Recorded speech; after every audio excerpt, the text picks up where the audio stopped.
우리 한국 사람들이 참 좋아하는 시인데요. 저도 참 좋아하고, 그리고 우리 교회 카페 가면 카페에 들어가는 유리문에 거기에도 있는 시입니다. 천상병 시인의 귀천인데, 그런데 제가 이 시를 읽어드리기 전에 여러분들에게 질문 하나 드리겠습니다.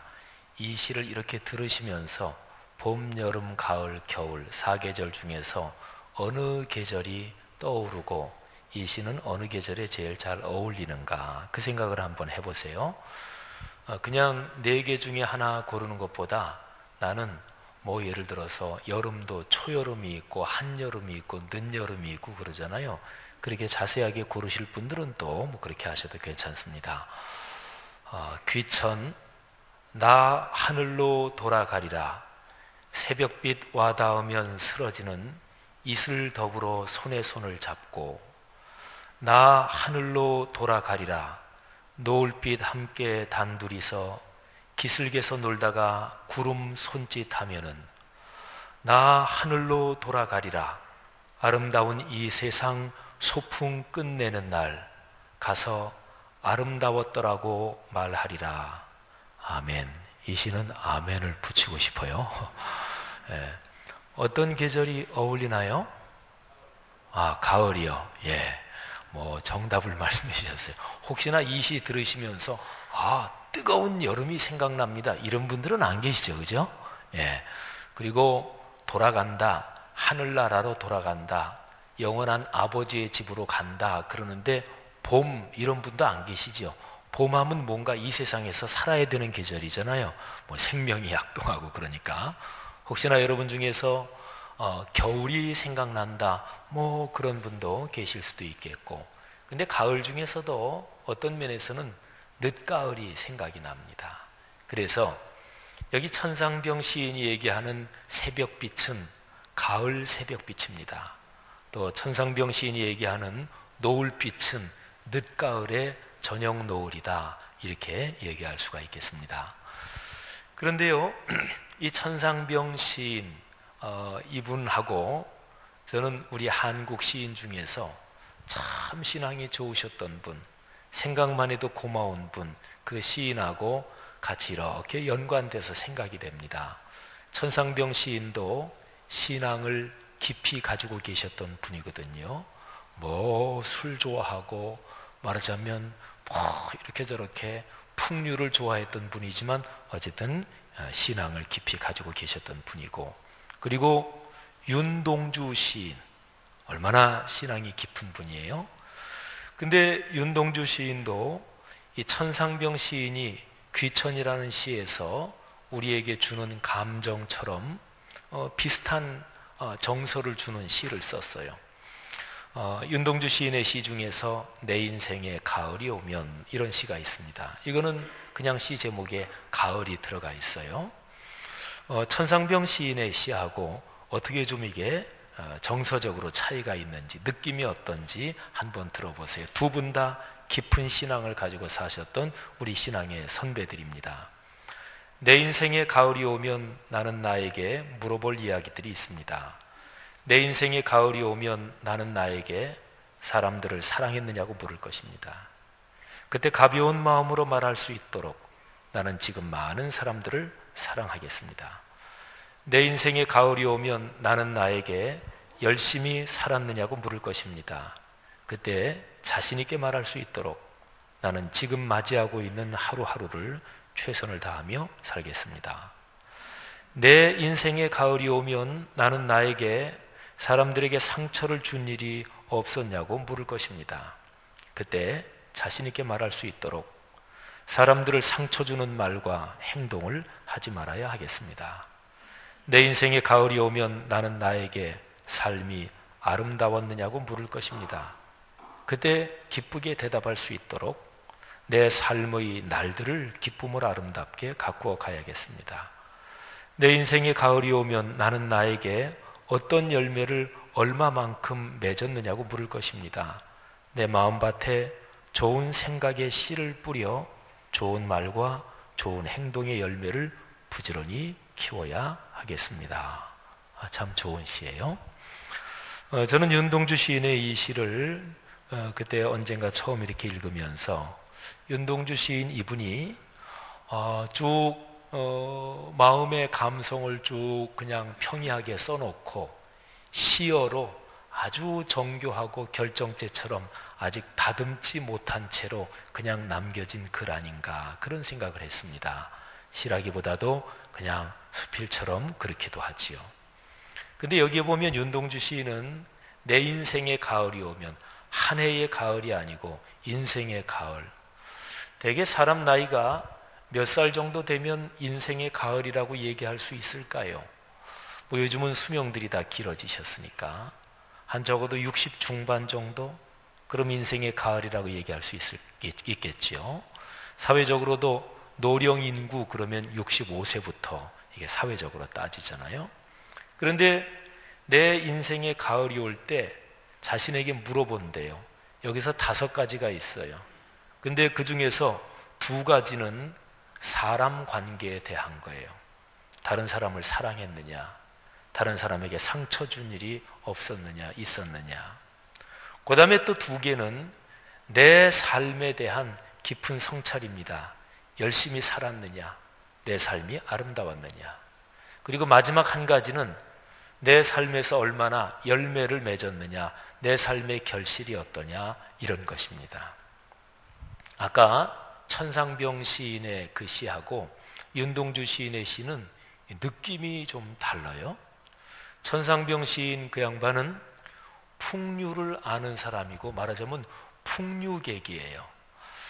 부자로 산 사람 전혀 아니고 가난하게 살았고, 그래서 부인 되시는 분이 저 인사동 거기에 귀천이라는 찻집을 열어가지고 돈을 벌고, 근데 이 양반은 술 좋아하고 시 쓰고 뭐 그냥 이렇게 산 사람이에요. 그러니까 풍류객이지요. 그런데 윤동주 시인은 풍류 쪽하고는 거리가 멉니다. 이 사람은 지사형 캐릭터를 가지고 있는 사람이에요. 그러니까 지사가 뭐냐면 세상의 불의를 보고 잘못된 거를 보고 그러면 막 못 참고 막 거기에 대해서 막 고민하고, 조그만 거 뭐 하나가 이렇게 잘못되면 막 거기에 대해서 애를 태우고, 풍류객은 그렇지 않지요. 이런들 어떠하고 저런들 어떠하리, 만수산 드렁치게 얽혀진들 어떠하리, 그러면서 세상살이 다 그런 거지 뭐, 이게 이제 풍류객이지요. 근데 윤동주 시인은 캐릭터가 다릅니다. 이 사람은 지사형이에요. 그것도 성격이 또 내향적이네요. 세월이 워낙 쉽지 않은 일제시대를 걸어갔기 때문에도 그렇지만, 그러니까 윤동주 시인은 이 세상의 온갖 고민과 온갖 괴로움을 자기가 다 짊어진 듯이, 말하자면 죄의식을 가지고 송구스러운 마음을 가지고 그분의 시에 보면 그런 게 많이 있어요. 그런데요, 그거는 개인적인 성격이 틀리고 기질이 틀려서 그런 거예요. 뭐 어떤 거든 괜찮습니다. 뭐 천상병 시인처럼 풍류 기질이 있는 분은 또 그렇게 자기 인생을 한번 돌아보고 그러면 되시고, 윤동주 시인처럼 지사형 기질을 가진 사람은 또 그렇게 자기 인생을 돌아보면 되겠지요. 여러분, 사람 사이에서 제일 갈등이 많은 거는 뭐가 잘못됐다, 잘됐다, 옳다, 그르다 그것보다도 스타일이나 기질 차이, 이것 때문에 오는 갈등이 굉장히 사실은 많습니다. 그러니까 내 스타일을 고집하면 안 돼요. 스타일이 다른 거는 인정해야 되는 거지요. 자, 윤동주 시인하고 천상병 시인, 이 2 신앙의 선배, 이분들의 시를 잠깐 우리의 삶에 이어서 한번 생각을 해보십시오. 이 2 사람은 인생의 가을을 얘기하고 있습니다. 인생의 가을은 내 삶을 결산하는 때입니다.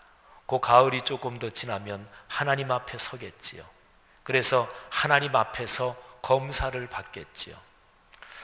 매년 한 해의 가을이 되면, 한 해의 가을은 내 전체 인생의 가을을 결산하기 전에 매년 결산 연습을 하는 기간이다, 그런 생각을 저는 합니다. 그러니까 매년 살아가면서 가을 될 때마다 올해 내가 어떻게 살았지, 올해 내가 제대로 잘 살아왔나, 하나님께 감사할 것은 무엇인가, 이거를 결산하는 결산 훈련을 하는 거예요. 그래야 내 인생 전체의 가을이 올 때 결산을 잘할 수가 있습니다. 인생 전체의 가을, 그것도 늦가을이 왔을 때 제대로 좋게 평가받을 만한 결산할 거리가 없다. 그때는 시간 늦은 거예요. 다시 한 10년 돌려서 산다. 그럴 수 없으니까. 그러니까 매년 가을은 그런 것입니다. 사랑하신 여러분, 올해 2012년 우리는 이미 가을 속으로 쑥 들어와 있습니다.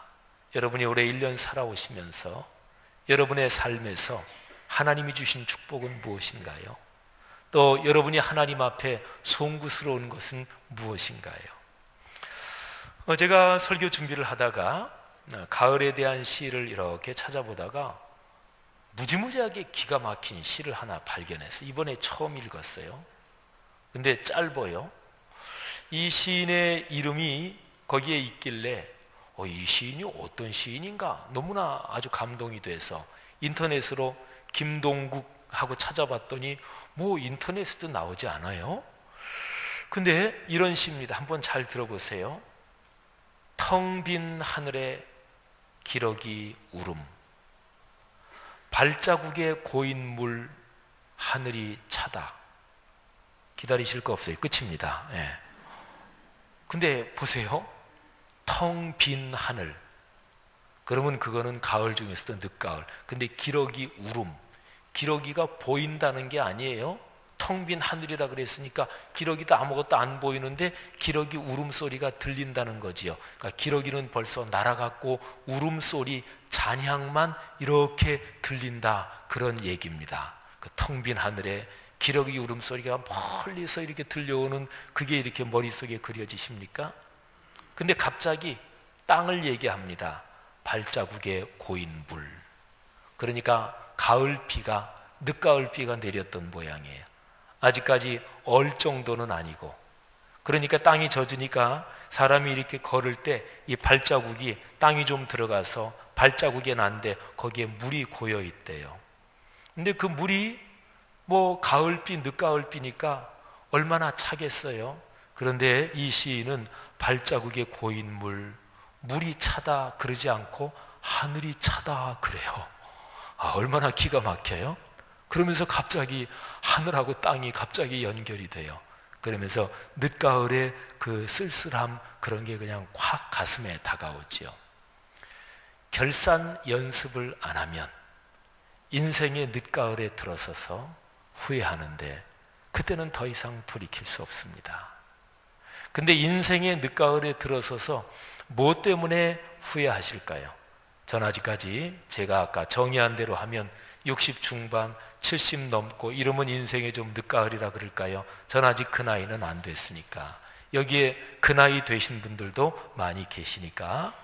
그런데 인생의 늦가을에 돈을 조금 더 모아뒀어야 되는 건데, 또는 그때 내 경쟁자 그 사람 확 밀어치우고 내가 그 자리에 올라갔어야 되는 건데 그때 내가 그걸 못했다. 이런 거 가지고 후회하거나 그러지는 않을 것 같아요. 내 자신의 정신의 고결함이 너무나 이게 이루어지지 않아서 초라하고, 내 자신의 인격을 바라보니까 너무나 이게 비루하고, 또는 내 자신이 사람들에게 또는 하나님이 기뻐하시는 일에 어떤 열매가 너무나 없어서 초라한 내 자신의 영혼과 인격, 이런 모습을 바라보면서 어렵지 않을까 이런 생각을 합니다. 제가 세 가지 단어를 얘기할 텐데 이 세 가지 단어가 또 아까 제일 처음 말씀드린 대로 어느 계절하고 제일 잘 어울리나 한번 생각을 해보세요. 기도, 사랑, 고독. 또 가을이죠, 그죠? 보나마나. 오늘 제 설교 제목이 이 가을에 이거니까요. 근데 기도, 그리고 사랑, 그리고 고독, 이 세 단어는 또 참 신앙이 좋으셨던 분, 우리 한국 역사의 신앙의 선배들 가운데 보석같이 소중한 분 김현승 시인이 쓴 가을의 기도가 이 세 가지 얘기를 합니다. 가을에는 기도하게 하소서. 낙엽들이 지는 때를 기다려 내게 주신 겸허한 모국어로 나를 채우소서. 저는 겸손하다, 우리 그리스도인들 그 말 많이 쓰잖아요. 근데 겸손보다 겸허, 이 단어가 참 더 무드가 있고 아주 소탈하고 그런 느낌을 갖습니다. 저는 겸허라는 단어를 김현승 시인한테 배웠어요. 가을에는 사랑하게 하소서. 오직 한 사람을 택하게 하소서. 가장 아름다운 열매를 위하여 이 비옥한 시간을 가꾸게 하소서. 가을에는 홀로 있게 하소서. 나의 영혼 굽이치는 바다와 백합의 골짜기를 지나 마른 나뭇가지 위에 다다른 까마귀 같이. 그러니까 기도, 사랑, 그리고 고독, 영혼의 고독, 정신의 고독, 이 세 가지를 얘기하고 있지요. 사람은 살아가면서 사람이 맺고 사는 관계는 크게 나누면 네 가지가 있습니다. 우리를 창조하신 하나님, 그분과의 관계, 대신 관계지요. 우리 주변에서는 다른 사람들과의 관계, 대인 관계지요. 그리고 나 자신, 나라는 존재가 나에 대해서 또 생각을 하잖아요. 그거는 자아 스스로에 대한 관계입니다. 자기를 성찰하고. 그 다음에 또 하나가 우리가 살아가는 주변의 모든 주변 환경, 다른 피조물들, 해, 달, 돌, 산, 또는 우리의 가진 소유물들, 이런 물건들과의 관계, 그게 대물 관계입니다. 근데 가만히 김현성 시인의 시를 보니까 이 네 가지 관계 중에서 물건들, 그런 거에 대한 거는 다루지 않았어요. 가을에 내가 이번 가을에 어떻게 하면 명품을 하나 마련할 건가, 그거 머리 굴리는 거는 가을하고 고상하게 어울리질 않잖아요. 그죠? 이번 가을에 어떻게 하면 내가 기가 막히게 한번 재밌게 놀아볼까, 그것도 조금만 좀 깊이 생각하면 그렇게 썩 고상하게 어울리는 것 같지는 않고. 그러니까 이 김현승 시인은 사람이 살아가는 모든 관계 중에서 하나님과의 관계, 타인, 이웃과의 관계, 그리고 자신을 성찰하는 이 세 가지를 기도와 사랑과 고독이라는 단어를 중심으로 이 시어를 빚어낸 거지요.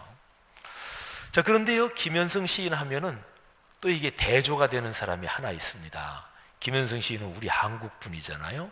근데 외국 사람 중에서 그 사람이 바로 저 유명한 릴케라는 사람인데, 김현승 시인은 자기 시 중에서 물건, 물질, 먹거리 이런 얘기는 안 해요. 우리 한국 동양 전통은 이 정신적인 가치가 높잖아요. 그죠? 철학적인 사유가 강하고. 그러니까 가을 그러면 얼른 생각드는 게 풍요한 추수, 이런 것도 생각드는데 김현승 시인의 시 가운데는 물질, 먹거리, 추수 이런 얘기는 전혀 없어요. 기도와 사랑과 그리고 영적인 고독 가운데 자신을 성찰하는 게 있습니다. 근데 릴케는 서양 사람들이 아무래도 서구 문명이 물질 문명을 발전시켜온 전통이 있으니까 그렇게 한번 생각하면 역시 서양 시인답게 가을에 대해서 얘기하면서 물질에 대해서 얘기를 합니다. 가을날이란 시지요. 주여 때가 왔습니다. 지난 여름은 참으로 위대했습니다. 물질이, 과실이 계속 익어가면서 그건 생명을 키워가는 거니까 얼마나 위대해요. 당신의 그림자를 해시계 위에 얹으시고 들녘엔 바람을 풀어놓아 주십시오. 마지막 과일들이 무르익도록 명령하십시오. 이틀만 더 남국의 햇빛을 베푸시어 과일들의 완성을 재촉하시고 포도주에는 마지막 단맛이 스며들게 하소서. 그러니까 가을 추수 이런 걸 얘기하는 거지요. 근데 이 릴케도 역시 가을을 얘기하면서 고독을 얘기해요. 인간 존재의 불안을 얘기해요. 맨 마지막이 이렇습니다. 지금 집이 없는 사람은 이제 집을 짓지 않습니다. 늦가을이 되면 집 지을 새 없어요. 마지막 결산하니까. 지금 혼자인 사람은 그렇게 오래 남아 깨어서 책을 읽고, 밤에 잠이 오지 않는 거예요. 깨어서 책을 읽고 긴 편지를 쓸 것이며, 낙엽이 흩날리는 날에는 가로수들 사이로 이리저리 불안스레 헤매일 것입니다. 첫 번째 덩어리, 두 번째 덩어리는 가을에 바람도 풀어놓아 주시고 남극의 햇빛 좀 더 쬐게 하셔서 과일들이 있게 하시고 포도의 마지막 단맛이 스미게 하시고 그런 걸 얘기하다 갑자기 릴케는 인간의 불안을 얘기합니다. 돈이 제 아무리 많아도 불안하고, 나는 어디서 와서 어디로 가는 것인가, 내 나이 60 중반을 넘어, 아니 내 나이 70을 넘었었는데 내가 언제 이 세상을 떠나는 것인가. 요즘은 세상살이가 하도 이런저런 변수가 많아서 나이 40, 50이 됐다고 나는 갈 날이 멀다 그런 것도 아닌데, 말하자면 이런 기본적인 것부터 시작해서 인간이라는 게, 삶이라는 게 근본적으로 고독하고 불안하고 이런 데가 있다는 거지요. 주변에 친한 친구들도 많고 가족도 많고, 또 부부 일심동체라고 부부가 평생 같이 걸어가지만 아닙니다. 어떤 사람이든 하나님 앞에서는 근본적으로는 자기 혼자입니다. 그러니까 릴케가 맨 마지막에서 더 이상 집을 지을 수 없는 그 시간, 혼자인 사람은 계속 혼자 남아서 잠도 안 오고 책 읽고 긴 편지를 쓰고, 어디 특정한 사람한테 붙일 수신이 있는 편지도 아닌데, 그리고 낙엽들이 흩날리는 그런 날에 가로수길 사이로 이리저리 불안한 심정을 가지고 헤매는 이런 인간의 모습을 여기에서 얘기를 하고 있습니다. 여러분, 가을이 우리에게 주는 그 느낌은 사람마다 아마 다를 거예요. 그런데 여기에 시인들이 얘기한 것처럼 가을은 흔히 사람이 살아가는 인생 전체에서 맨 마지막 결산을 하는 그런 걸로 흔히 비유가 됩니다. 어떠십니까? 2012년 가을에 다시 한번 내 인생 전체의 결산 연습을 잘 할 수가 있을까요? 오늘 여기 성경 말씀을 보면은요, 여기에 돈 문제하고 연관해서, 재물 문제하고 연관해서 세 종류의 사람이 나옵니다. 첫 번째, 재물을 소유한 부자. 두 번째, 재물을 잃어버린 부자. 세 번째, 재물을 누리는 사람. 첫 번째가 10절, 11절, 12절이에요. 재물을 소유한 부자. 재물을 내 걸로 가지고 있단 말이에요. 근데 은을 사랑하는 자는 은으로 만족하지 못한대요. 풍요를 사랑하는 자는 소득이 제 아무리 많아도 만족하지 않는데요. 여러분, 그렇지요? 돈은 필요하지만 돈을 사랑한다, 이 정도까지 가면 그거는 밑빠진 독입니다. 그리고 재산이 점점 많아지면 먹는 자들도 많아진대요. 그러니까 쓰는 자들도 많아진대요. 제가 독일에서 있을 때 우리 한국 집사님 한 분이 독일 이 창문 틀 이런 거를 만드는 회사에 다녔어요. 근데 그 회사 제품이 무지무지하게 잘 나간대요. 근데 회사 사장이 생산 라인을 더 이상 늘리지 않는데요. 근데 이유가, 독일 같은 데는 세금이 훨씬 더 우리보다 많거든요. 근데 현재의 총 매출액, 거기에서 지금이면은 세금이 얼마인데 여기에서 이만큼 더 이제 선을 넘어서면 세금이 갑자기 확 늘어난대요. 그래서 아유, 그럴 거 없고 직원 많아지면 또 인사관리 귀찮고 그냥 요 정도 가지고 그냥 편안하게 행복하게 산다. 그 직장 그 사장이 그러신대요. 여러분, 재산이 점점 많아지면 자기가 쓰는 게 아니고 다른 사람이, 벌기는 내가 버는데 다른 사람이 이렇게 저렇게 많이 씁니다. 우리 한국 남자들은 열심히 벌어서 또 직장 생활 열심히 하러 가는데, 낮에 저 남양주에 있는 초대나 이런 음식점에 가보면 전부 다 중년 부인들이 다 있어요. 저는 목사니까 그저 구역 모임 하려니 이렇게 생각은 합니다마는 우리 대한민국 남성들이 얼마나 헌신적인지 몰라요. 열심히 가고, 그러면 집안에 돈이 있는 거는 누군가 써야 되잖아요. 돈 안 쓰면 곰팡이 난다는 거 아시잖아요. 그러니까 이거 우리 남편이 직장 생활하는데 돈 쓸 시간도 없는데 내가 그거라도 도와줘야지. 그러고서도 재산이 많아지면 버는 건 내가 버는데 다른 사람이 씁니다. 그러니까 11절에서 그 소유주들은 눈으로 보는 것 외에 뭐가 유익하냐 이렇게 얘기하는 거예요. 그래서 노동자는, 말하자면 재산이 많지 않은 사람은 먹는 게 많든지 적든지 단잠을 잔대요. 근데 돈이 많은 사람은 그거 관리하고 어떻게 좀 더 벌까 또는 어떻게 할까, 그것 때문에 잠을 자지 못한대요. 말하자면 재물을 벌어서 재물을 내가 소유한다, 가지고 있다, 내 거다 이렇게 생각하는 사람은 거기서 만족을 못한대요. 두 번째, 재물을 잃어버린 부자. 13절부터 17절에는 이 세상에 해 아래에 큰 패단이 있고 큰 불행이 있다 이렇게 얘기를 해요. 뭐냐면 엄청나게 재물을 모았는데 자기에게 해가 되도록, 자기에게 해롭도록 재물을 소유하는 거, 그게 뭘까요? 그거는 재물을 엄청 벌었는데 사기를 당했든 어떻게 했든 간에 다 없어졌어요. 그리고 사람이 재물이 있으면 그 재물을 누구에게 물려주고 누구한테 줄라 그러는 걸까요? 딱 한 사람만 얘기하란다면 자녀겠지요.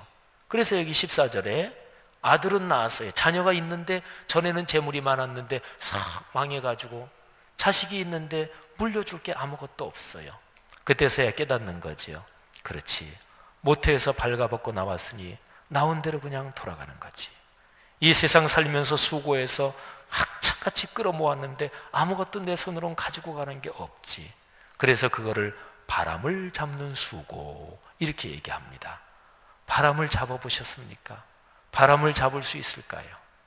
그래서 그런 사람, 재물을 많이 벌었다가 어떻게 해서니 재물이 싹 나가고, 그런 사람은 재물을 벌어봤으니까 그게 나간 게 얼마나 억울해요. 그래서 17절, 일평생을 어두운 데서 먹으며 많은 근심과 질병과 분노가 그에게 있느니라. 없어져 버린 내 재물, 사기당한 내 돈, 이거 생각하면서 막 분노, 근심, 그리고 그 가운데 질병이 있어요. 사람이 분노하고 근심하고 미워하면 병 생긴다는 거 다 아시지요? 정신만 망가지는 게 아니고 영혼만 망가지는 게 아니고 하나님 앞에 진지하게 기도 훈련은 전혀 하지 않고 돈을 쫓아서 그래도 돈이 최고지, 자식들한테 돈 물려줘야지, 내 가문을 세워야지, 그리고 열심히 쫓아온 거 잘못은 아니로되 기도 훈련도 하지 않고, 그래가지고 내 영혼은 살찌지 못했고 내 정신은 초췌한데 육신의 질병까지 걸려서 평생 그렇게 산다, 그런 거죠. 세 번째, 재물을 누리는 부자. 첫 번째 얘기한 소유한다 하고 누린다는 거하고는 달라요. 아까 바람을 잡는 수고 얘기했는데, 어제 그제 우리 목회자들이 내년도 우리 교회 사역을 위해서 컨퍼런스를 했어요. 금요일 그제는 아침부터 저녁까지 하루 종일 우리 목회자들 각 사람이 자기가 맡은 사역 분야에 대해서 내년도 이렇게 사역하겠다, 큰 틀로 기획 세운 거, 그거를 다 한 사람씩 발표하고 하루 종일. 그리고 어제 토요일에는 오전 조회 잠깐 끝나고 저 서울 숲으로에서 저기 뚝섬 유원지까지 자전거를 전부 다 탔어요. 근데 여전도사님 중에서 자전거를 못 타시는 분도 계시거든요. 근데 그분들도 이번에 자전거 그것 때문에 열심히 연습했어요. 그래서 윤필복 전도사님, 김미애 전사님도 자전거를 타고 그리고서 거기까지 갔다 왔어요. 네. 근데 그 양반들도 다 같이 가야 되니까 뭐 자전거 타고 빨리 가는 게 아니라 자전거 타고 걷듯이, 자전거 타고 산책하듯이, 그렇게 뚝섬 유원지 안 멀잖아요. 천천히. 근데 한강변을 쭉 가는데 참 좋더라고요. 좋아도 너무 좋더라고요. 그런데 같이 갔던 어떤 부목사님 한 분이 그래요. 자기 친구 목사가 있는데 이런 얘기를 하더래요. 한강변에 살면서 한강변 산책을 안 하거나 자전거도 안 타면 그거는 죄 짓는 거다, 이렇게 얘기를 하더래요. 그 얘기 들으니까 그런 것 같아요. 이렇게 좋은 환경에 살면서. 어제 가을바람이 불어오는데, 그런데 가을바람을 즐기는 법을 아십니까? 자전거를 타고 이렇게 가면서, 그러면서 가을바람이 이렇게 해서 저를 거쳐서 지나가는데, 요 아까운 바람 지나가네, 요 지나가는 바람 요거 아쉬워하면 그는 가을바람을 즐기지 못해요. 가을바람이 저기서 이렇게 바람이 오는데 요 오는 바람 지나가지 말게 하고 어떻게 꽉 그냥 다 끌어안아야지, 그러면 가을바람 즐기지 못해요. 가을바람은 지나가는 건 놔두시고 앞으로 오는 거 그냥 생각하지 마시고 지금 내 피부에 와닿는 바람, 그거 그냥 즐기면 돼요.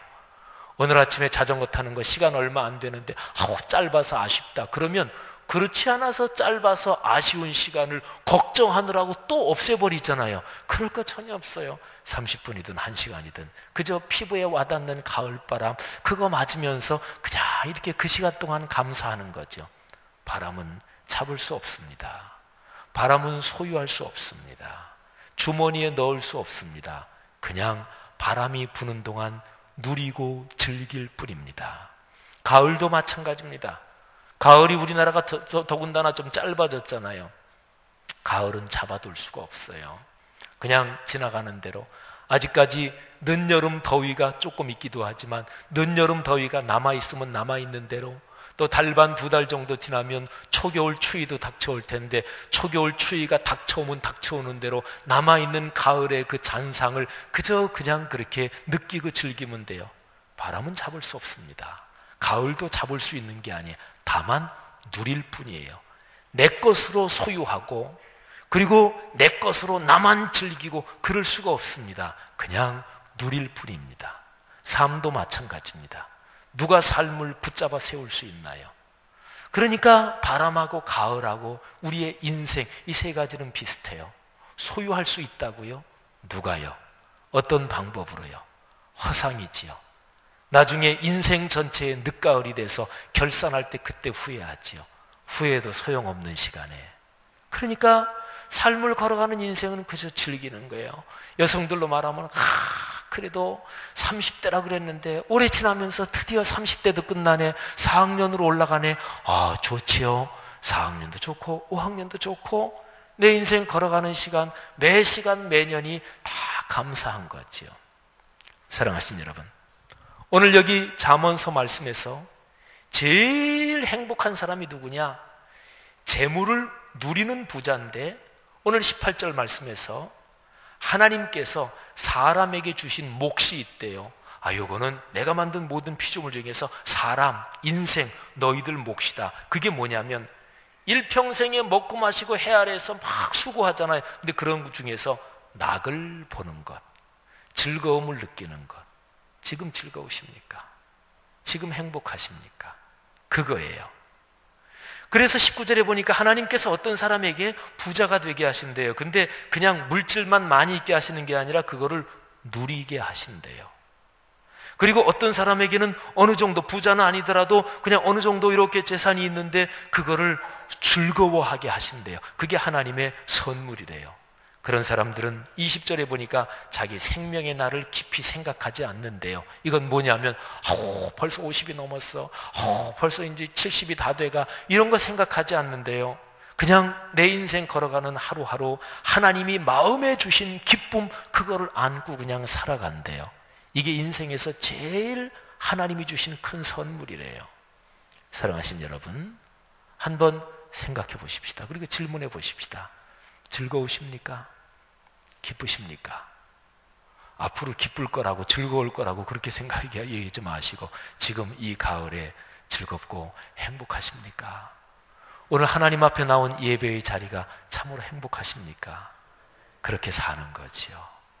그렇게 하나님 앞에 좀 더 기도하고, 그리고 사람들을 좀 더 끌어안고 사랑하고, 내 자신을 성찰하면서 무엇보다 내 인생의 최종 결산할 때 그때 마지막으로 남는 내 신앙의 인격, 정신의 고결함, 영혼의 깊이를 가꾸어 가면서 시간을 계속해서 가꾸어 가는 거지요. 사랑하신 여러분, 2012년 올해 가을에 하나님께서 우리 교회 성도 모두에게 그런 축복을 주시기를 바랍니다. 소유하느라고 얼마나 애를 써요. 돈 버시는 분들 돈 많이 벌어야 되지만, 그런데 월급 받으면서 생활하시는 분들, 공직자가 그냥 월급 받고 뭐 잘 재테크해서 좀 더 늘릴 방법이 있으면 하지만 안달하지는 마세요. 안달하면 공무원이 뇌물 받아야지 어떻게 다르게 늘리겠어요. 사업하시는 분들 그냥 최선을 다해서 사업하고 수익 들어오는 거 감사하고 하나님 앞에 찬양하고, 좀 수익이 조금 더 많이 들어오면 내가 여력이 되면 어려운 사람 조금이라도 더 돕고, 그리고 그야말로 성수동 홀로 사는 어르신이 위해서 바자회 한다 그러는데 돈 10,000원짜리 하나라도 뭘 좀 한번 사고 이렇게 동참하고 그러면서 사시면 되지요. 근데 내 제품이 이 정도밖에 안 나가는데 그것 때문에 밤잠 못하고 왜 안달을 하셔요? 그렇게 되지도 못할 거면 노력은 하고 연구는 해야 되지만 안달하면 심령이 망가지고, 그리고 소유욕에 사로잡혀서 이게 인격이 망가지잖아요. 사랑하신 여러분, 이 가을에 하나님의 그 위대하신 큰 축복 넉넉하게 누리시기를 주님의 이름으로 축원합니다. 백남석 선생이 작곡한 찬송가에 처음으로 들어갔던 그 노래, 가을 노래, 예고한 대로 드디어 그 노래를 부를 때가 왔습니다. 우리 가을 노래, 우리 1절, 2절, 우리 백남석 선생이 작곡한 그냥 2절만 같이 한번 부르겠습니다. 이 시간에 부르면서 하나님 그렇습니다. 참으로 겸허하게 사랑하며 기도하며 살게 하옵소서. 가을이라 가을바람 솔솔 불어오니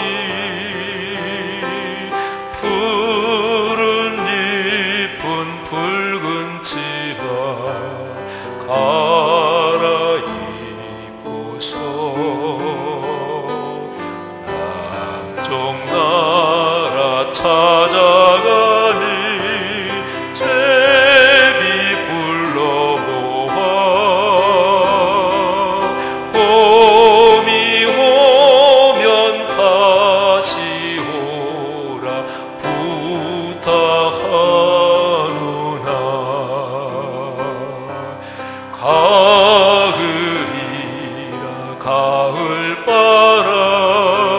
솔솔 불어오니 밭에 익은 곡식들을 금빛 같구나. 추운 겨울 지낼 적에 우리 먹이려고 하나님이 내려주신 생명의 양식